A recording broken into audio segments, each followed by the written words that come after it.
Welcome to the I Own It podcast with Ben Reinberg. This is Ben Reinberg from the I Own It podcast. We are live in Carlsbad, California at Marshall Sylver's house. You can hear the waves crashing behind us, but what's next is you're going to hear someone that's extremely talented. With all the noise behind us, whether it's the helicopter or the waves, pay attention, because this man has incredible knowledge that he's going to share with you that's going to add a tremendous amount of value to your life. So stay tuned. We'll look forward to talking with Marshall. We are live on location today outside our Laguna Beach studio. We are in Carlsbad with a very dear friend of mine, a mentor. He is an author, a speaker, an entrepreneur, an outstanding businessman, an influencer, and he's an expert in the mind and body connection, as well as understanding how to communicate. Marshall Sylver, welcome to the show. It's a pleasure to see you. I noticed you didn't scare them off in the first opening remarks and tell them that I was a hypnotist. No, not yet. So we'll scare you sooner. Yeah, we'll get into that. Great to see you as yeah, always. You too, bud.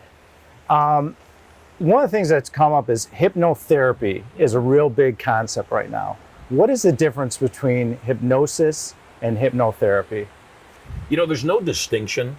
Oftentimes people will isolate whether it's stage hypnosis or hypnotherapy or any kind of hypnotic reprogramming. It's all the same. Hypnosis is the non-critical acceptance of ideas or concepts on a subconscious level. One person says something, another person believes it to be true, and then more importantly acts upon that as if it's true. That's hypnosis. Same thing for ourselves. We say something to ourselves, we believe it to be true, we act as if it's true. That's self-hypnosis. So hypnotherapy is a process of using basically psychotherapy, yet speaking directly to the subconscious mind, bypassing the critical factor of the conscious mind and putting those programs, and I call them realities and truths, directly into the subconscious mind. It's kind of like saying that you watching this right now, regardless of your bank account, you are a multi-millionaire whose money has not yet been deposited in your bank account. And since we choose in any given moment who we are, the moment we accept that and say, okay, then we start looking for the money. We start looking for the evidence to support the beliefs that we hold. That's great. Talk about how you got into being this worldwide master hypnotist. How did that come about? As you know, because we've known each other for a while, I was born and raised on a farm in Michigan that had no running water, we had no electricity, we had no phone, often we had little, sometimes no food. Twice my family was homeless. I had 10 siblings, all from the same mom, 10 siblings, 6 sisters, 4 brothers, and we were just dirt poor. And so early on, I discovered magic. And not only did I fall in love with magic, because I could be creative and I could make my props at home with stuff around the house, I also discovered that I could get paid to do exactly what I loved. And isn't that what we're all looking for? Making our lives unfold the way that we want them to unfold and have it serve all of our needs, especially financially. Right. And so I did magic for many, many years. At 16 years old, a hypnotist came to my high school and hypnotized me and got me up on stage, hypnotized me.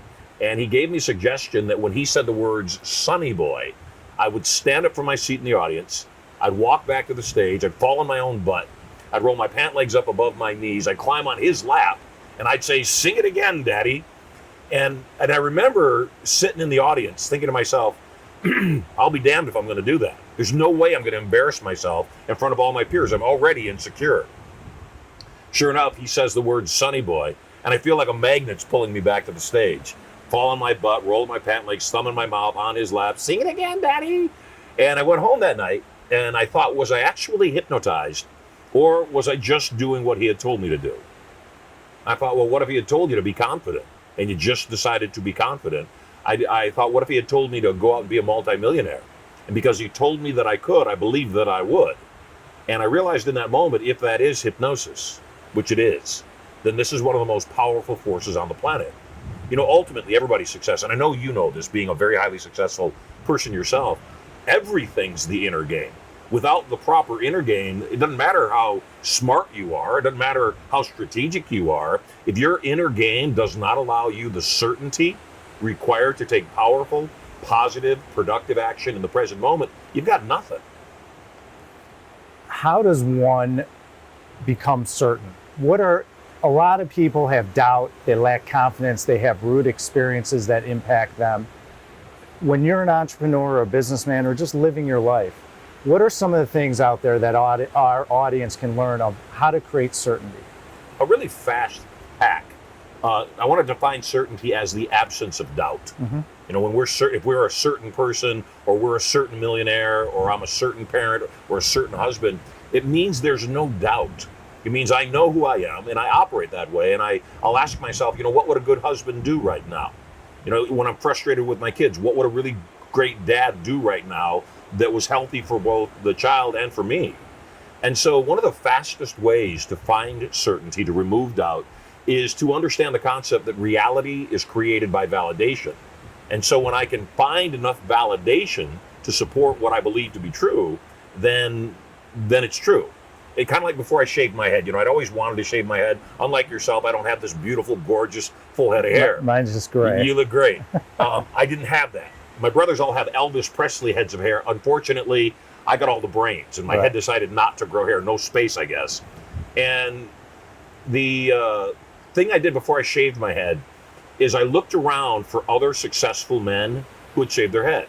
And as silly as that sounds, and you know, a lot of people have Achilles heels, whether it's, you know, our height or our weight or our gender or our skin color, people have these what I call focuses of rejection. And there was a part of me that believed, no, you got to have a full head of hair to be a rock star, superstar. And then I found people that had shaved heads that were massively successful. And I said, well, what the heck? That's just your vanity speaking.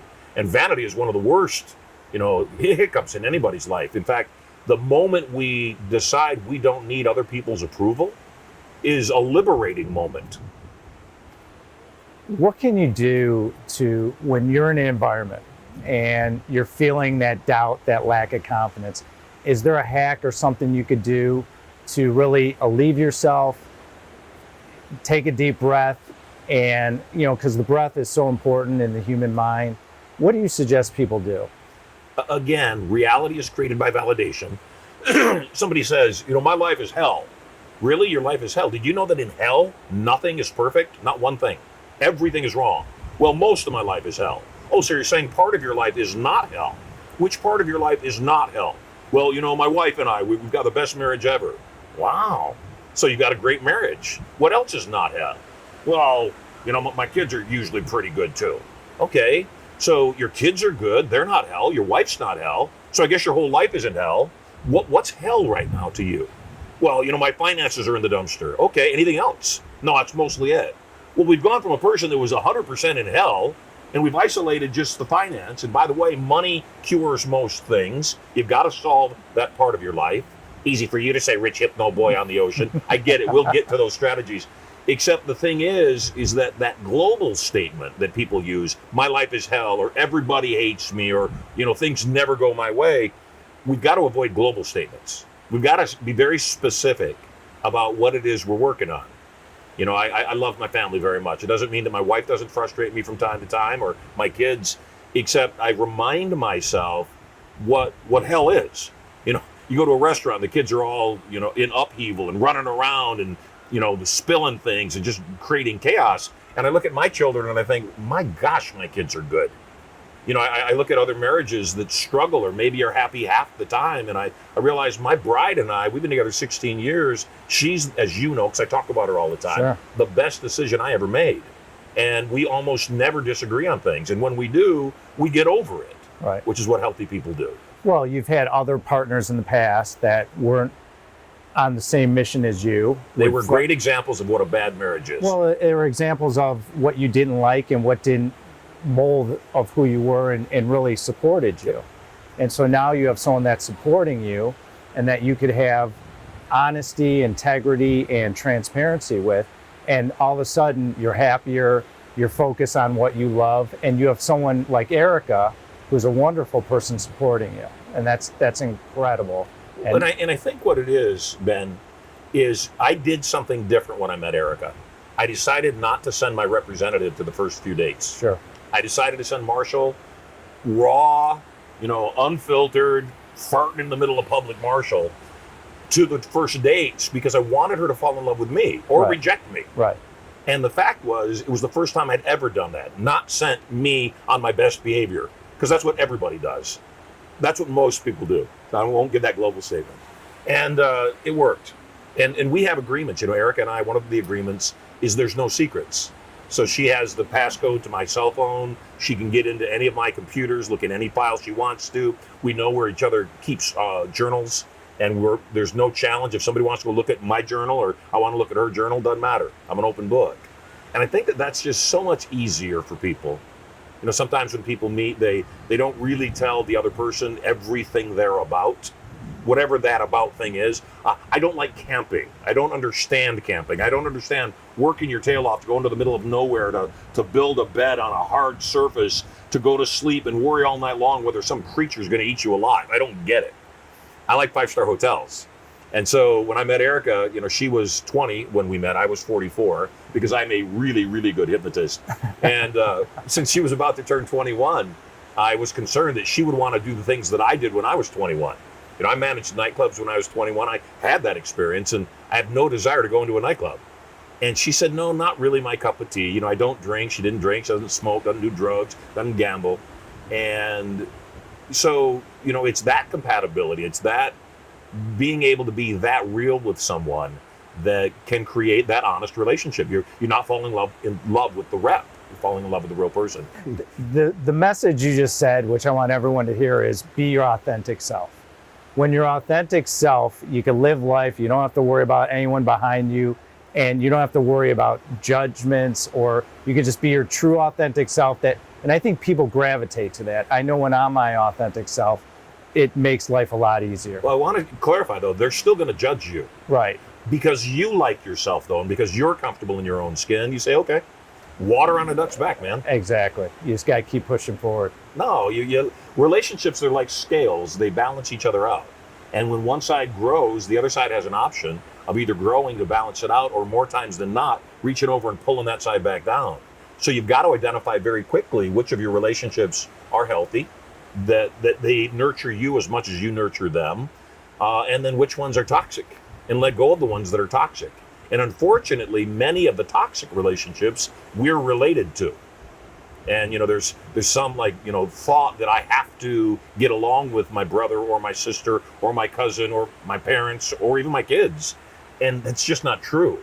If someone becomes toxic and is unwilling to change the behavior, it doesn't matter who it is. You've got to say, I love you, and I cannot be in this toxicity. Right.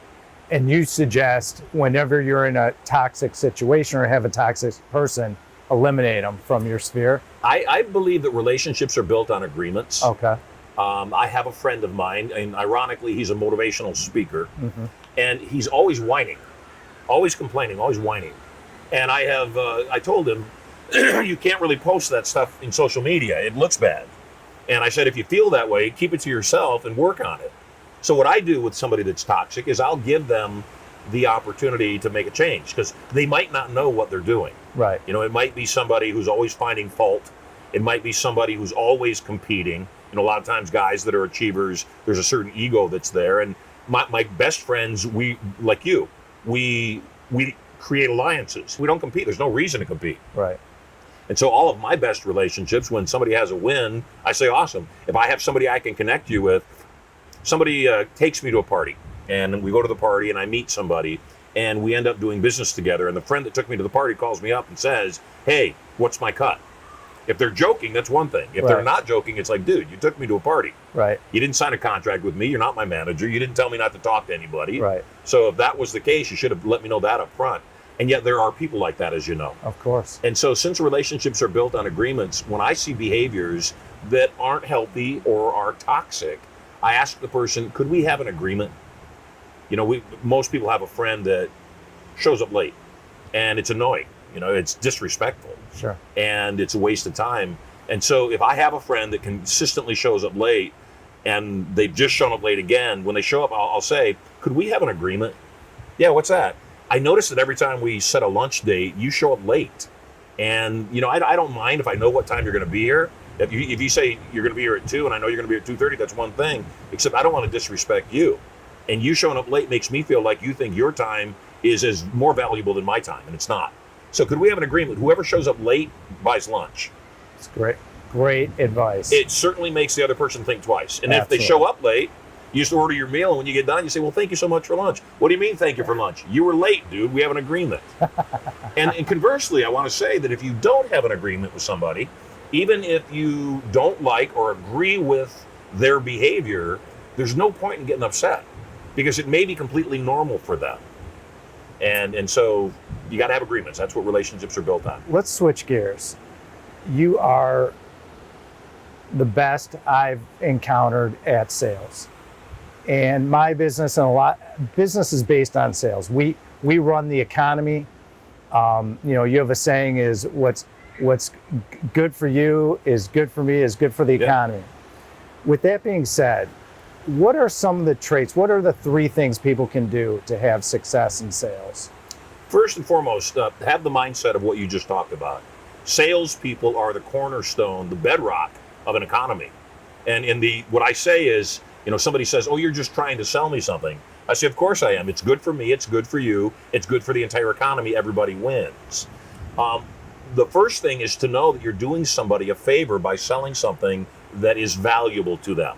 And if you don't sell something that you believe is valuable to the people you sell it to, stop selling it. When you do believe in what you're selling, know that you have a moral and ethical obligation to sell it, number 1. Number 2, do not be covert. One of the things that works extremely well is when people are very clear on what they're there to do. My kids come in and they're being overly charming. I'll say, okay, what do you want? They'll tell me right off the bat because that's how they're trained. Mm-hmm. Daddy, can we play Nintendo? Daddy, can we watch the game? Daddy, can we go down to the beach?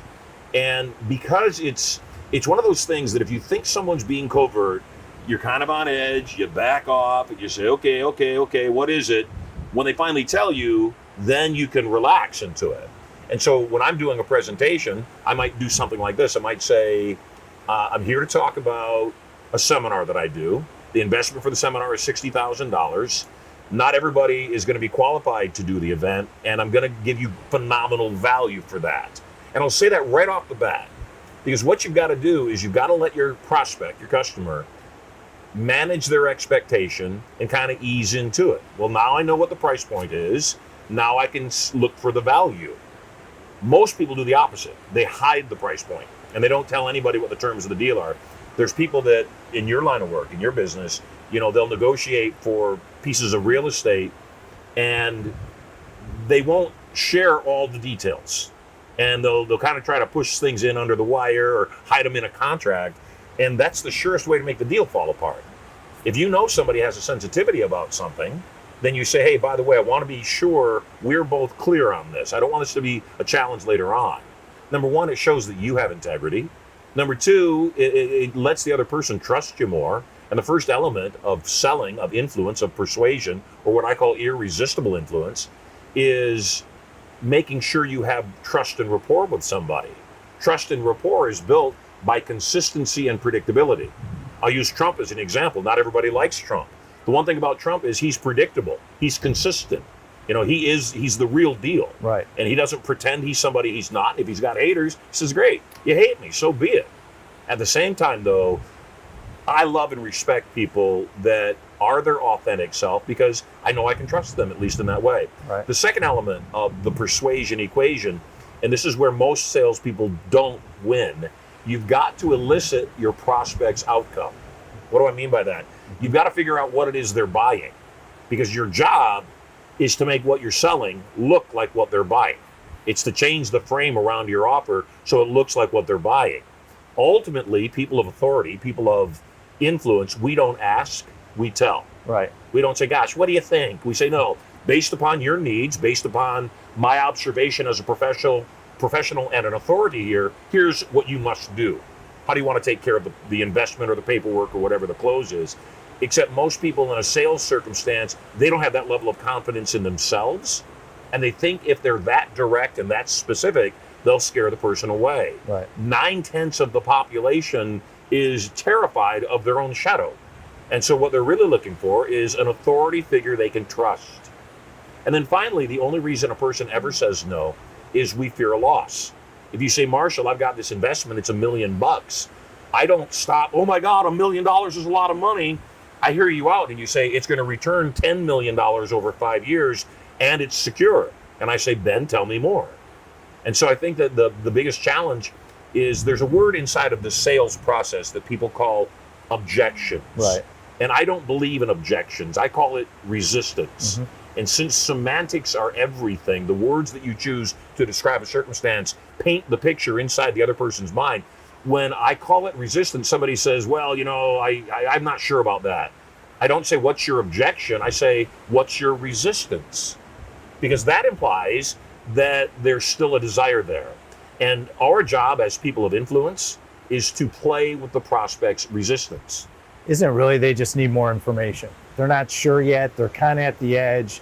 And if you give them the information, what I find that most salespeople, or in my business, raising equity or looking for acquisitions, is they're not direct. There's no certainty. And Right. It goes back to that confidence. And so I always find if you could just ask for exactly what you're looking for, like you have a saying, tell me what you want. It's the same thing. Tell me what you want, or let me tell you what I'm going to offer you and how we're going to benefit you, and being direct. Yep.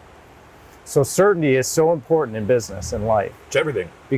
and people gravitate to it because there's no ambiguity. It's sexy. It is sexy. You know what you're getting. That's right. That's right. Tell me about the word enlightenment. It's something you teach. I think it's a fascinating concept. Explain to everyone what you mean by that. I love God deeply. I am not a religious man. Being a hypnotist, my view on organized religion is that organized religion is the deepest hypnosis on the planet. I love God, though, and I have seen too many miracles in my life, not just my wife and my children. I've seen too many actual miracles unfold in front of me, not to be absolutely certain of a higher power and a God presence in my life. I also believe in God because there's no downside in believing in God. If I believe in God and there's no God, there's no fault, no loss. If I choose not to believe in God, it kind of says I'm not going to leverage that force in my life. Enlightenment, as I've studied all the major religions of the world, is one of the overlaps. It's one of those things that whether it's Buddhist or Muslim or Christian or any religion, they overlap and they talk about this thing called enlightenment. And to me, enlightenment is living in the light. What is light? Light is truth. Light is coming from a place of love rather than a place of fear.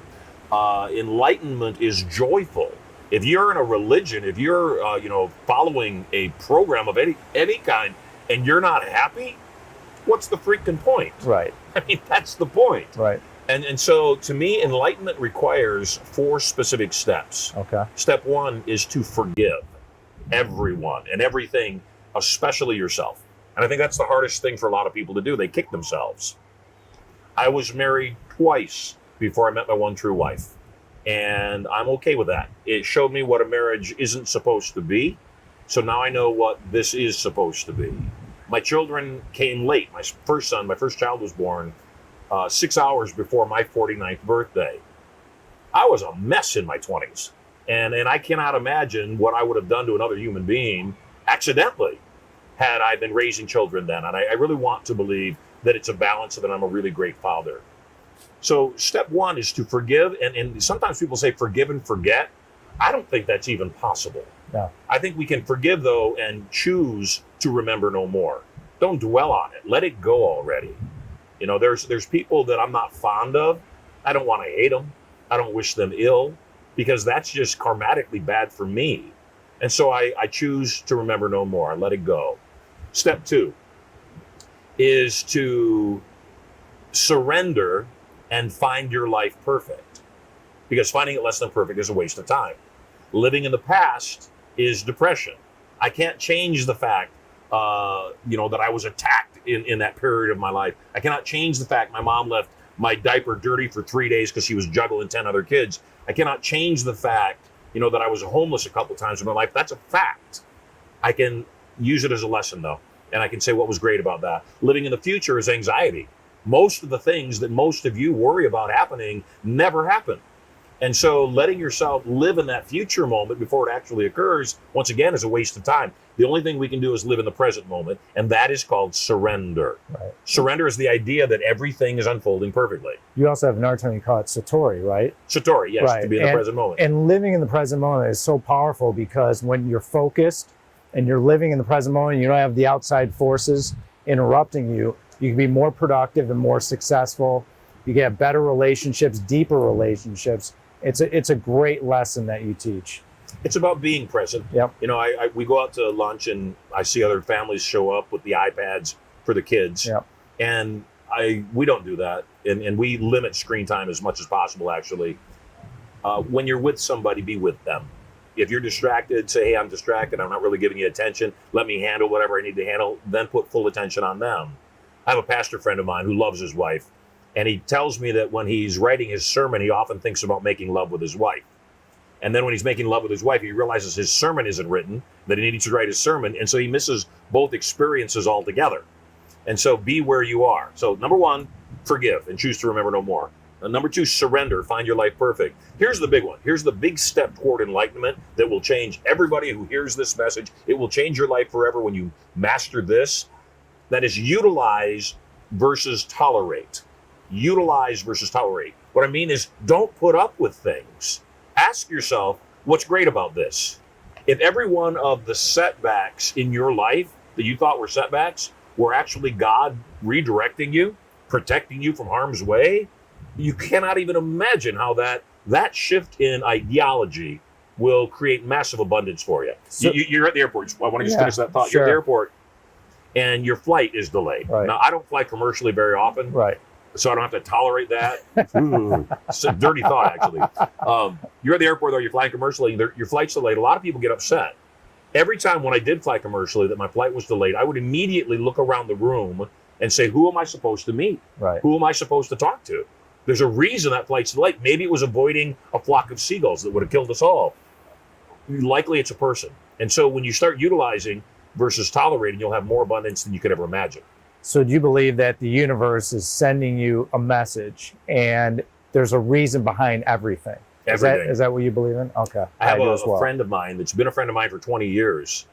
And for whatever reason, recently, something happened between us that was very incidental, except she went off the wire on it. We never know who kicked somebody else's cat. We never know what they're dealing with in their lives that would cause them to respond the way that they do. And so for me, once again, I reached back out to this person and I said, look, you're my friend. I love you. I don't want this to be the end of our friendship. I don't think it needs to be. And I think you're blowing it out of proportion. And if there's anything I can do to make this right, tell me. No, this is it. Our friendship's over. Okay. Because I don't want to be friends with somebody that doesn't want to be friends with me. You're a master at anger management. I don't think you realize that, or maybe you do.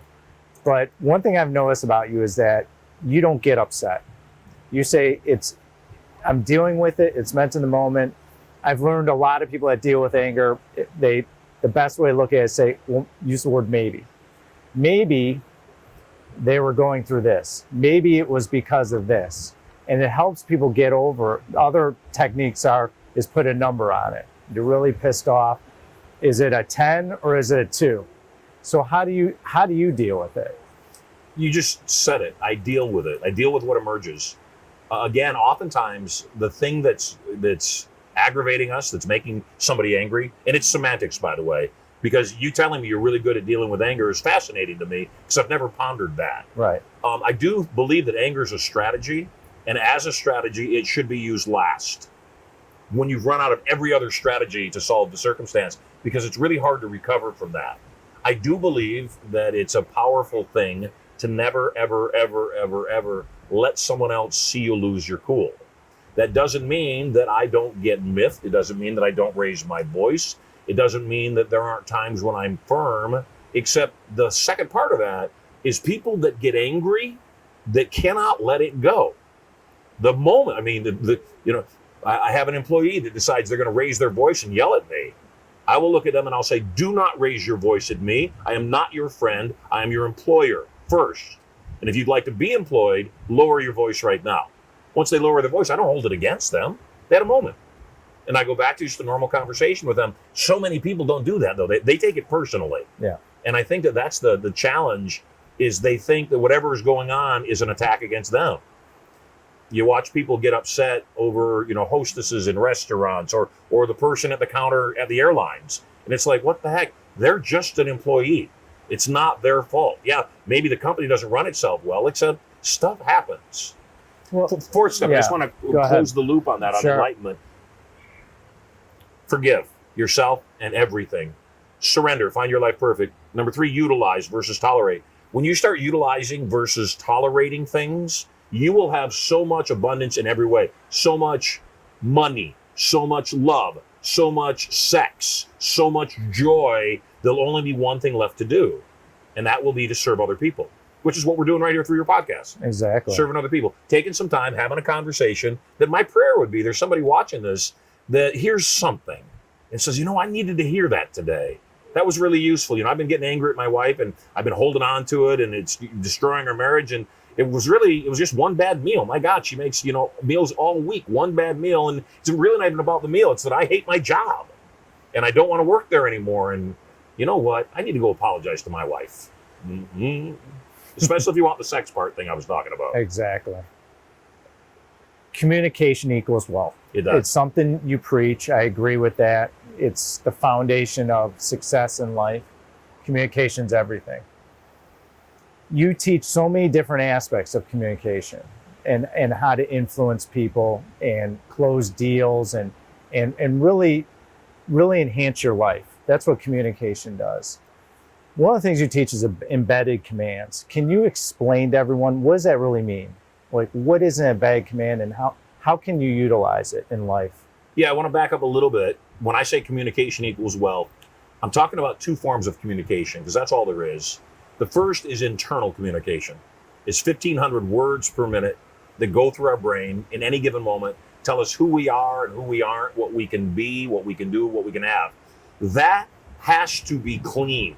That has to be certain before you'll ever be able to communicate to the outside world.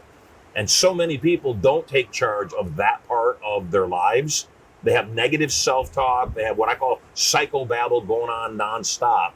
And they just never get to the point where they're clear. Well, what do you suggest people do then? Because that's so important. You pay attention. I'll give you a simple thing. Okay. Erica and I are playing racquetball, and she makes a bad shot. And she says, "Oh my gosh, I'm making a bad shot. That sucks. I'm so bad at this." Rather than saying, "That's not like me. I'm really good at racquetball." So the same thing is true with everything that we do. To say that's not like me, then what is like me? I'm a good player. I'm a good husband. I'm a good business person. You show me a business person who's never lost money, and I'll show you somebody that doesn't do business. Or is not telling the truth. They're lying for sure. Yeah. So I want to share something with you. We've been talking about dealing with what emerges, and your phenomenal video crew has been like wrestling with this giant umbrella for like the last 20 minutes. And I'm watching, about to take the young woman and fly away with it. It's one of those things. So, people are going to watch this podcast and they're going to see part of it. We were in shade, and now all of a sudden we're enlightened. We're enlightened. And that really is it. And it's again, coming back to the idea that communication equals wealth. We communicate internally. Some people are perfectionists and we got to start over then if it's going to be partly in the sun, we got to be all in the sun then. And I say perfection paralyzes. I say put out crap and then put out crap 2.0. It worked for Microsoft. And when you do that, when you start understanding it doesn't have to be perfect, it just has to get done. It's kind of like the courage it took for you to start this podcast. Right. You don't know where it's going to go. And, already just a few weeks into it, you're already one of the top rated podcasts of its kind because you started. Well, it's taking action, which is something that you teach and you encourage. And I love it. Is part of life is it's not going to be perfect. You're going to fail. You better prepare to fail. That's part of being an entrepreneur or a businessman or anyone in life. And if you don't take action, you can't learn, you can't grow. Just like when we met, I pulled the trigger and said, I want to meet this guy.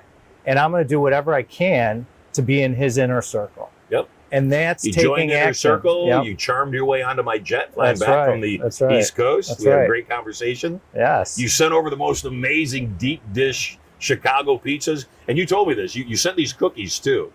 And you said these cookies you're gonna get addicted to these cookies. And they were like ridiculous, amazing. I'm not even really a dessert kind of guy.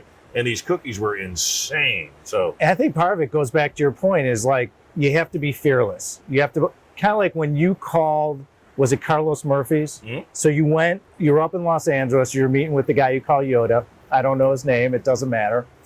and you come back down, literally same day. Make a phone call, pull the trigger, take action. It's such a great example of what success creates. Think about that moment. What would have happened if you didn't make that call? Would you have been in Las Vegas? Would you be on Stern and David Letterman so much? Think about the rippling effect, that one thing that you did, that you took a chance. You said, I'm going to call this restaurant bar. I'm going to promote that I'm a hypnotist. And you weren't even a hypnotist at that time. No, I was just studying to be one. And right. The moment I walked into the office, the guy said, "Oh, we've been looking for you. We hear you're amazing." Well, he might have been looking for somebody else. He wasn't looking for me because I didn't exist yet. So, except, the expression I use, boldness is rewarded. And I said boldness, not baldness, although it works both ways. Boldness is rewarded, and you've got to fail forward fast. You've got to do something. You got to jump and then say, where am I going to land? And once again, getting back to that perfectionism that people have, that destroys most things. You are older than you thought you would be at this point in your life. I don't care what point you're at right now watching this podcast. You are older than you thought you would be. And what I mean by that is you thought you'd be wealthier, you thought you'd be happier, you thought you'd have gotten more done already. And it's because you waste so much time in indecision. Not making a decision is making a decision for naught. It's making a decision to not do anything. Right. And again, I just turned 60 this past year. As you know, I just had open heart surgery. My body is not in the shape that I want it to be in. And so just about every day, Erica and I go play racquetball. I've started lifting weights again. And, most of my life, I was incredibly fit. So I don't like the shape that I allowed myself to get in post-surgery, except I did it. So I'm not going to hate me. I'm going to dislike the circumstance. I love me, because if I don't like me and I hate me, guess what I do? I take worse care of my body. Right. So it's got to start with that internal communication. Then you asked about communication equals wealth, external communication. Exactly. We are echoing off other people. If people say no to you a lot, it's because you're fun to say no to. And you've got to figure out how to be fun to say yes to. Whether it's changing the frame, I'll give you an example from my hypnotic show. I come out and I say, hey, I'm going to invite some people up on stage. I'm going to make them look like total idiots. Who wants to join me? Nobody moves. I come out on stage and I say, in a moment, I'm going to tell you to stand up, come forward, and fill up the chairs behind me. When you do, you'll fill up the chairs, and then you'll fill up the spaces behind the chairs. Well, number one, I'm not coming from a place of lack.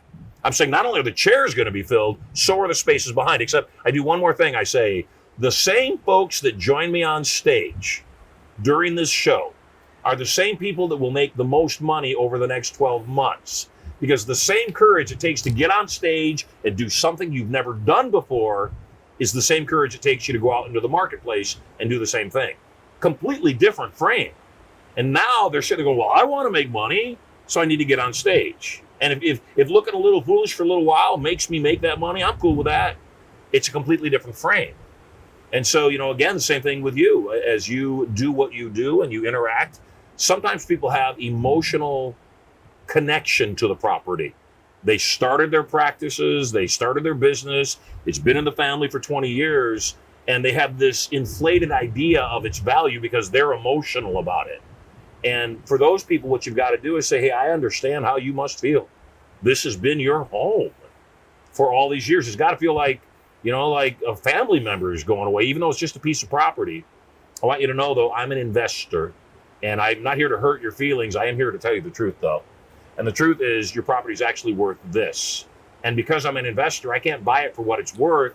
That doesn't make any sense. I've got to buy it for less than it's worth, which means we've got to meet each other halfway. Do you suppose there is a way for us to talk and find agreement and kind of meet halfway? Is that possible? And you look at them and you nod your head. That's an embedded command. So an embedded command, that was a nonverbal embedded command. When I speak to you and I nod my head to you, your head tends to nod with me as it mirrors. Mm-hmm. When I tell somebody that by now, you know what you need to do. And by now, the process is clear. And by now, you understand your subconscious mind doesn't know how to spell. So when I say the term by now, it also means B-U-Y now. Embedded commands come in a lot of different forms. Another form of an embedded command is called a geographical embedded command. Then I say to you, refreshing, cleansing, delicious. And your brain says, what? And then I put this here and I say, what's refreshing, cleansing, and delicious? Water. The water. If I had held the water up and said this water is refreshing, cleansing, and delicious, it leaves room for your brain to resist it. Okay. Well, if you say so, I don't have any proof. But when you come to your own conclusion, what's refreshing, delicious? Oh, the water is, because it entered that space. So I can do the same thing with products. I can do the same thing with myself. I can say, I can hold up this water and I can say, isn't this sexy? Isn't this sexy? Well, I'm actually pointing at myself. So you might giggle and laugh and say, yeah, except your mind knows I'm pointing right at myself. I might talk about the characteristics of a very powerful human being that helps people make a choice, and that you know you can trust that person. And the moment you're near that person, you want to carry them on your shoulder wherever they're going and just be glad that you can come along. The moment I step into that space, I take on those attributes. Whereas if I talk about myself that way, you'll resist it. Those are a couple of forms of embedded commands. Is that also like framing? You're framing a situation, and, you know, like in my business with our new fund, we consider it as a Birkin bag. Birkin bags are exclusive, they're expensive, and we frame it that you're investing in an exclusive opportunity with great sponsorship, 200 plus years of leadership experience, and that's how we frame the Birkin bag. Tell me about framing. You know, a frame is changing a person's reference to something. If I have a picture and I put this glass, you know, mirrored frame around it, it looks one way. If I put this antique oak frame around it, it looks a different way. So framing is figuring out, once again, what do they want, elicit their outcome, and then saying, okay, this is what they want, let's put the frame around it. A simple example, a realtor wants to sell a property. The person going to buy the property is an investor. They have no intention of living there. You don't call it a home, because it's not a home to the investor, it's a house. Reverse is also true. If a person intends to live there, don't call it a house, it's their home. And so what framing is, and reframing, changing the frame on something, it's, once again, having masterful empathy, viewing the world from their eyes, experiencing the world the way that they would experience it, not just being sensitive or sympathetic, it's actually living like they live. You know, again, I'm wealthy, thank you God. And I, in my career, have done over $600 million worth of business. My family's getting ready to do a trip. I've got a speaking engagement down in Jamaica. I'm going to take the whole family. We'll spend a whole week down there. I'll work for 75 minutes at night doing my show. I'll come back the next morning and lecture for 90 minutes and probably earn, while I'm there, about $150,000. Not to mention, on the back end, probably earn another $4 or $5 million with that same audience. We'll fly down on a private jet. Private jets are expensive. This charter is probably going to be about $100,000 because we're down there for a week and you've got to pay for the time the charter sits on the ground. Some people say, that's a lot. Why don't you just fly commercially? I could, or I could stop asking how much does it cost and say, how much does it make me? Right. I can stop saying I can't afford something that I want, or I can say, how do I afford what I want? And millionaires and billionaires, they think differently. We think differently than paupers. Do. We don't ask how much does it cost. We say, how much can it make me? Surely I could jump on commercial flights, and we took a look at it because that is a big investment. And the commercial flights, even first class, we're talking 2 stops en route to Florida, jumping on a plane in Florida, get over to Jamaica. It's a nightmare. Not to mention all the time spent sitting in airports. Even one of the commercial flights, the best commercial flight we found, had a 3-hour layover. 3 hours of sitting in an airport. How much money can you make in that time? Waiting, yeah, doing nothing. Exactly. So what's the other strategy? The other strategy is to make enough money that the charter is fine. It's not a hiccup. It's not a bump in the road. It's an investment in time. Not only that, one of the things that I know that will get you going, one of the things that will help you produce at a higher level, is to allow me, we do an event called Turning Point. And as you know, you've been to Turning Point. Sure. It does 3 things. And we've been talking about the first 2. First thing it does is it helps you understand how to reprogram your brain with the thoughts of a multimillionaire. The second thing it does is it helps you understand the skills of irresistible influence. Everything you want that you don't have, you're going to get from other people. So you've got to learn irresistible influence. The third thing it does, though, is it turns up your wantingness. which is both a blessing and a curse. Fly with me once in the private jet, you'll like it. Fly with me twice in the private jet, you'll like it a lot.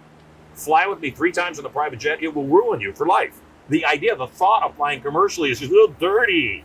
You won't want to do it, and you'll do whatever you need to do to make that part of your life work properly. You have made a tremendous amount of millionaires in your career. And it's most people, like you talk about it, but I've seen it live, which is remarkable.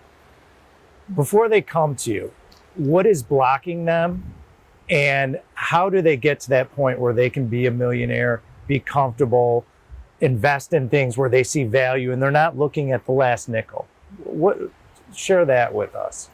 It's a complete reframe of what making money is. Some people say a penny saved is a penny earned, and my response to that: how about you just earn 3 pennies? Don't worry about the one you saved.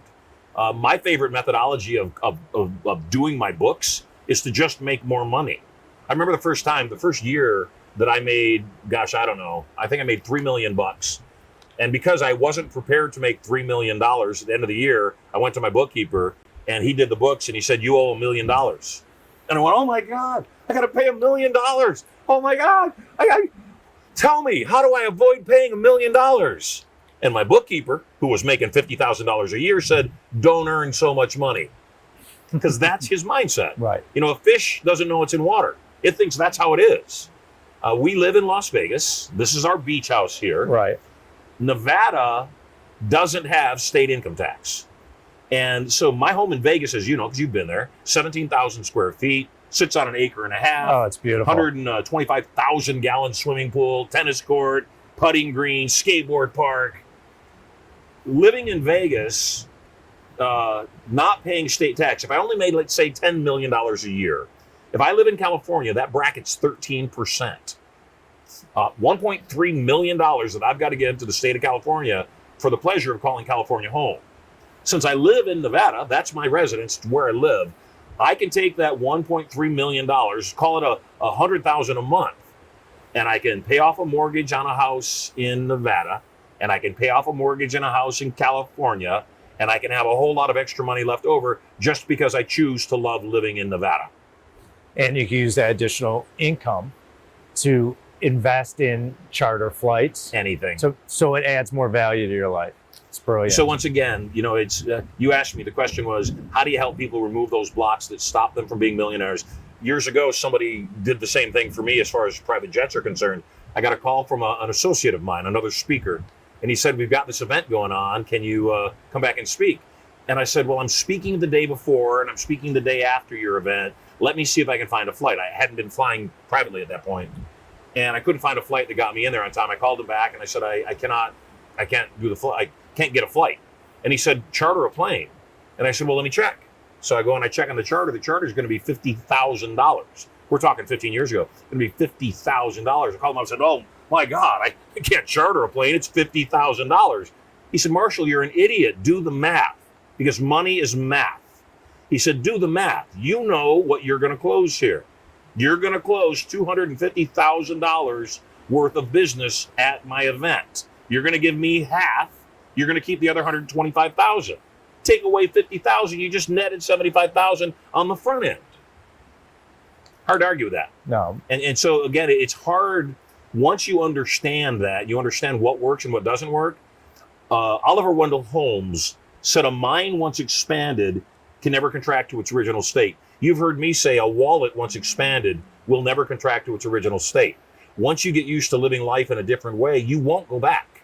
No, you won't go back. You'll be more motivated to keep that level. Yes. And welcome to California. That's sure. That's right. Thank you. Go visit Chicago. That's right. Live in the sunshine. That's right. Actually, this is beautiful. I love the weather on me and the sun. It's better. Gorgeous. Don't tell anybody though. But yeah. We hate Southern California. That's it sucks. Do not move here. Yeah. Please do not move Traffic's horrible. Yeah, the food's bad. The girls are ugly here, and the guys are just narcissist pigs.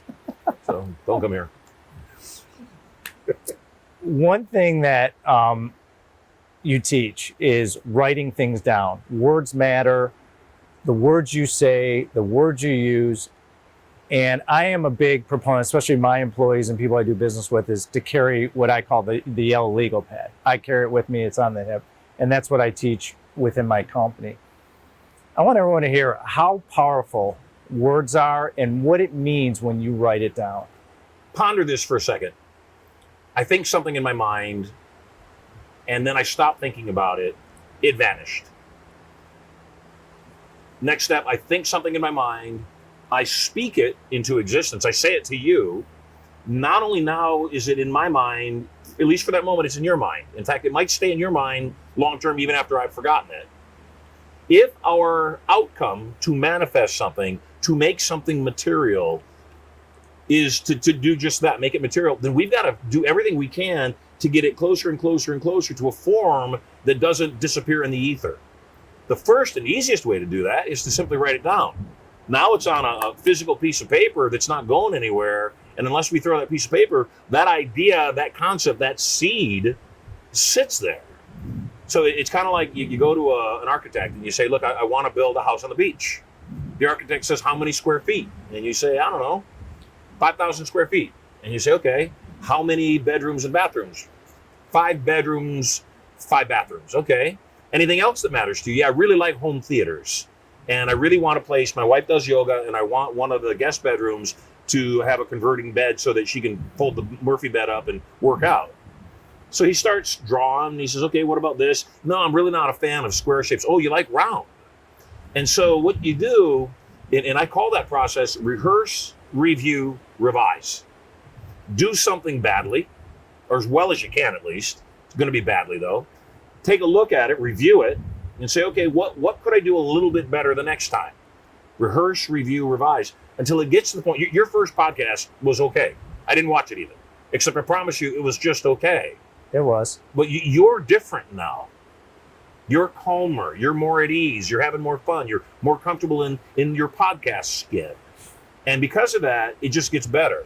And so, again, I cannot encourage people enough to fail forward fast, to lose all concern about what other people think, because it's none of your business. They're going to think what they think anyway. Not everybody likes me. There's been people that have already, I apologize to you, Ben. There are people who have already turned off this podcast because I said something that I said. And you know what? If anything I've said on this podcast has offended anybody in any way, from the depths of my heart, I just want to say, get over it all freaking ready. My gosh. Holy cow, don't give your power away. It's just water, too. You would think it was vodka from the way I'm going about it. One of my favorite sayings you have, and we have a lot of entrepreneurs and businessmen that listen to this, is those that think govern those that labor. Yep. It is one of the most fascinating, truthful statements in the world. Kind of elaborate on that for people, because I'm a big proponent of, you want to not work in your business, you want to work on top of your business. You want to be the thought leader, you want to lead. Just kind of expand on that concept a little bit. When you have teammates, employees, sometimes leaders get frustrated that the teammate doesn't perform at the level they think they would perform at. And that's a given. Because if they performed at your level, guess what? They don't need you. They're not going to work for you. They're going to go start their own business. And so for me, it's recognizing how to put round pegs in round holes.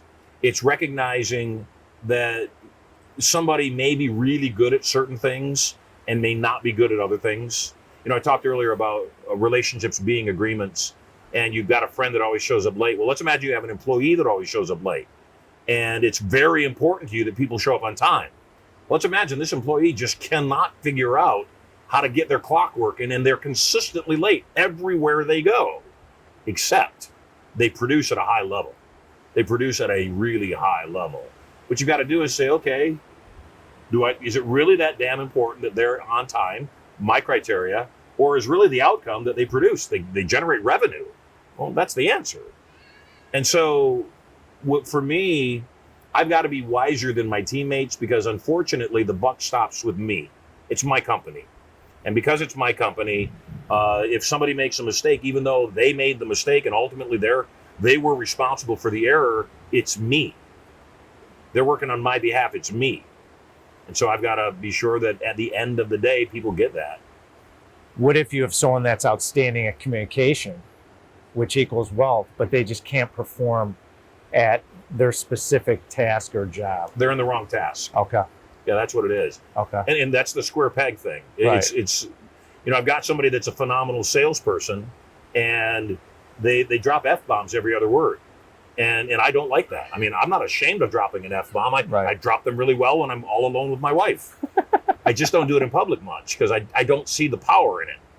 Except you've got a guy and he drops F-bombs all the time. Well, what you want to do is find the environment of people that drop F-bombs that buy stuff, because he's going to work really well there. Don't put him in the church, because he's not going to sell anybody there. Well, that's not true. They'll sell some of the liars. But the bottom line is, though, being sensitive, as your job as the owner of the company is to be the chess players. Know which pieces are your pawns, know which pieces are your knights and your rooks and your bishops and your queen. Your job is to see the overall board and say, okay, this is how this person does best. Do you feel that people can repurpose people, or you get rid of them because it can cause a toxic environment if they stay within your organization? That's a good question. I don't think you've got to get rid of people if they're productive. And I also believe that you hire slowly and fire quickly. Sometimes people keep people around just because they've been around for a while and they like them and they're nice people. And I get nice people. I've had teammates like that, really good people that I really liked, and completely inept as far as the job was concerned. And so what you got to do is go to them and say, this isn't a good fit for us. We're better off as friends or associates, or maybe not friends, but this isn't a good fit for you. So I've got to let you go. And you do it fast. And you don't go into deep explanation. You do it fast. Let's pivot a little bit. Your background is so inspirational when people know your story. And one thing that I can resonate with, and I think a lot of us, when you're wildly successful, you go back to the childhood, like you. And, you had a tough relationship with your father. Your mother was an incredible figure for you, supportive. You loved her to death. Tell me about... I don't like that expression. Well, we'll change it. Yeah. You loved her... I loved her to life. To the moon. Yes. And... By the way, I just want to point that out, that sometimes, we were talking a moment ago about those that think govern those that labor. Sometimes we don't even realize the expressions we use. Somebody says, oh, they're a pain in the butt. They're always a pain in my butt. And then end up getting, cancer or disease, because that's the phrase they kept using. Sure. So we've got to use phraseology and semantics that better describe. I'll give you a really good example. My children are the best, they're just the best kids. And Erica, my wife, for a while would tell the kids, when I was leaving to go do seminars or travel to do what I had to do, thank Daddy for working so hard. Tell Daddy thank you for working so hard for us. And they would all tell me, thank you for working so hard. Thank you for working so hard. On one trip, I went over to China, and I was gone for 22 days. And, we have cameras everywhere. I like cameras myself. I think the only people that don't like cameras are people that have something to hide, and I've got nothing to hide. I like cameras. So even when I was in China, I would, go on my phone and I would check in on the house cameras and say hello to them. I'd be going to bed while they were having breakfast. And every single time, Erica would say, tell Daddy thank you for working so hard. And I realized that while the trip was going on, I started to get resentful. I'm working my tail off halfway around the world. They're here sitting on the beach, and they're, going to the theme park, and they're watching cool movies. And I'm working morning, noon, and night over in China, eating, of all things, Chinese food all the time. Over there, they just call it food.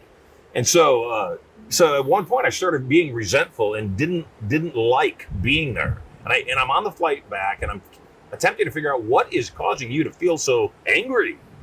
And I got it. I came back and I told Erica, I said, I understand the sentiment and I am grateful for your gratitude. I don't want you to ever again tell me thank you for working so hard.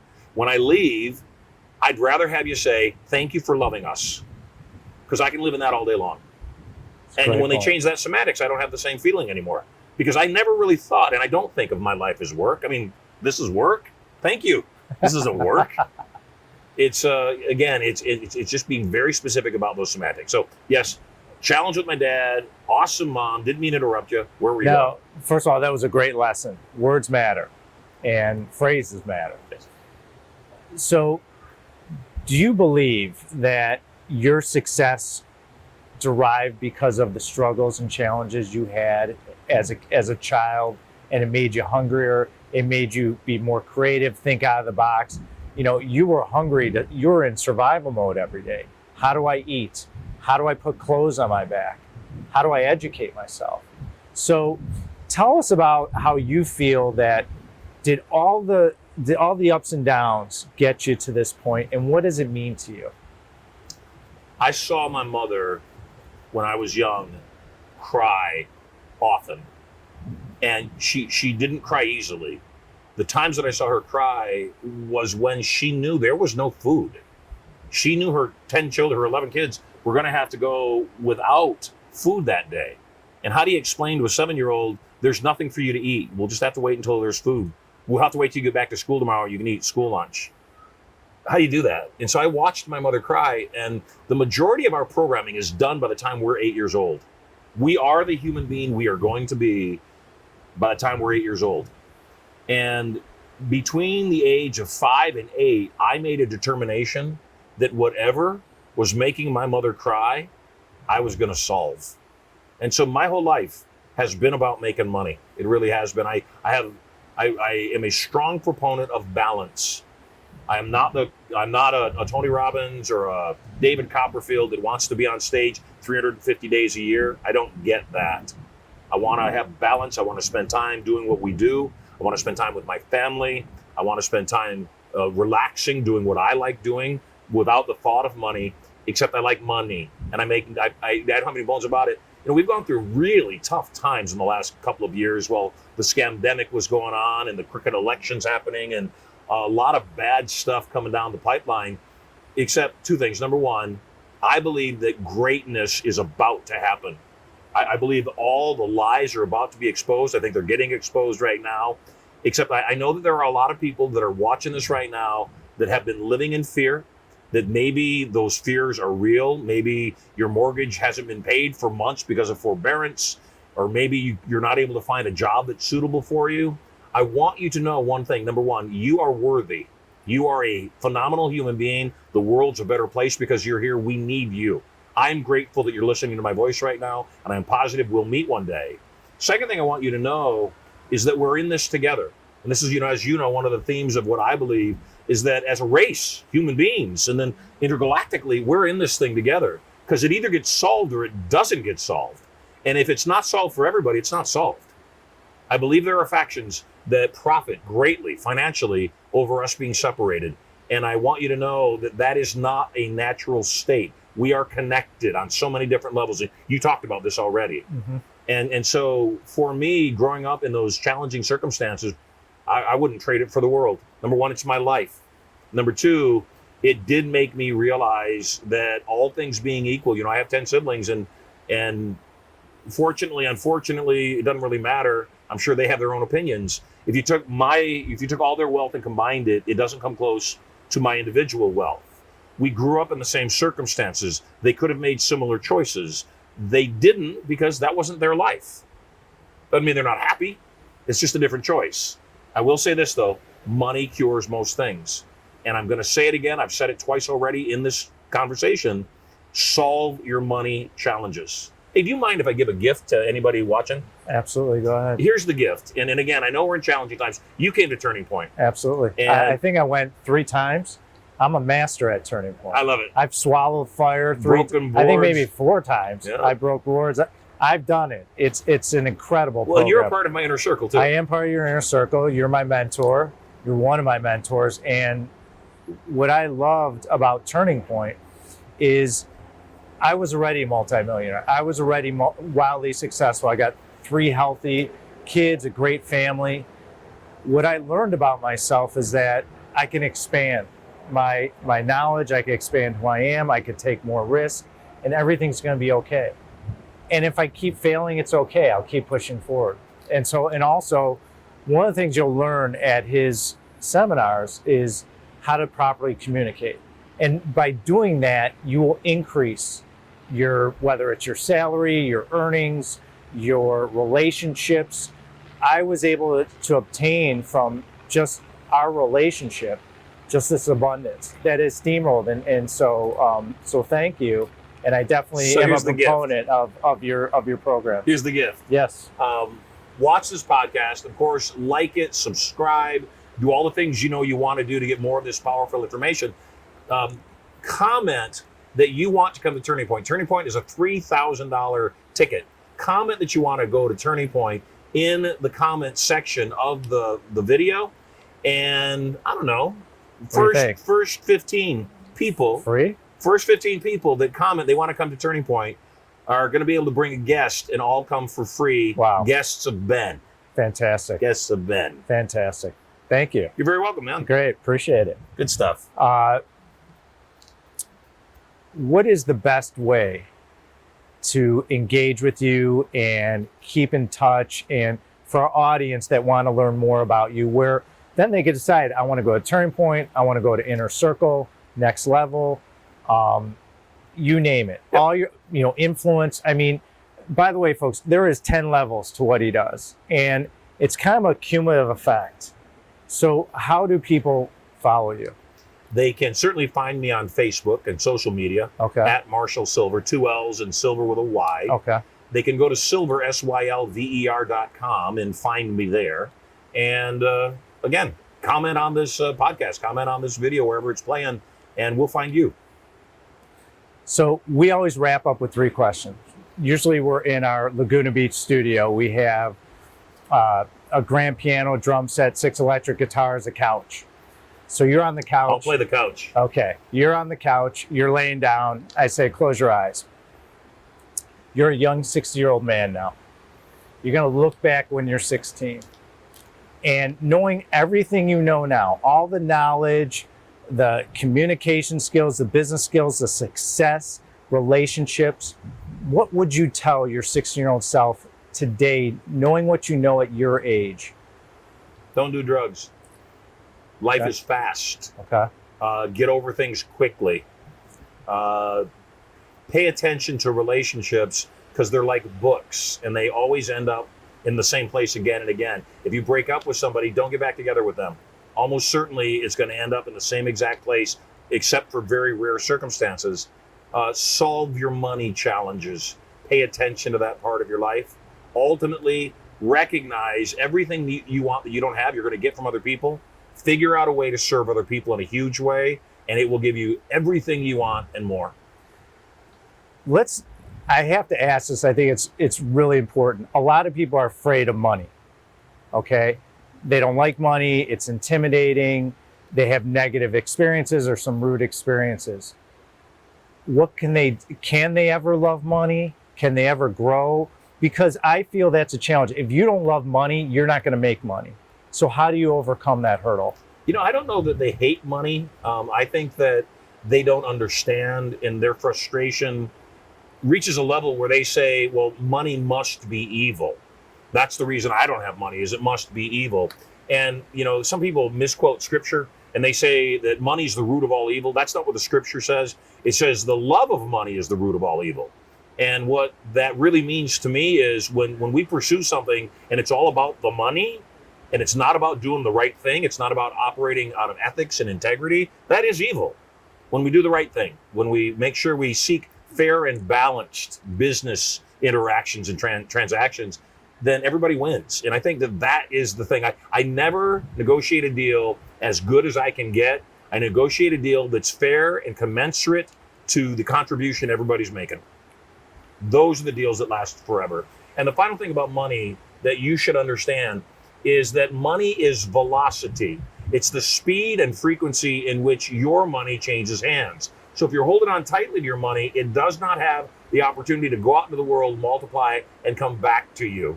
It's time that you start increasing the velocity of your own money. Invest in yourself, invest in your business, and make it work for you.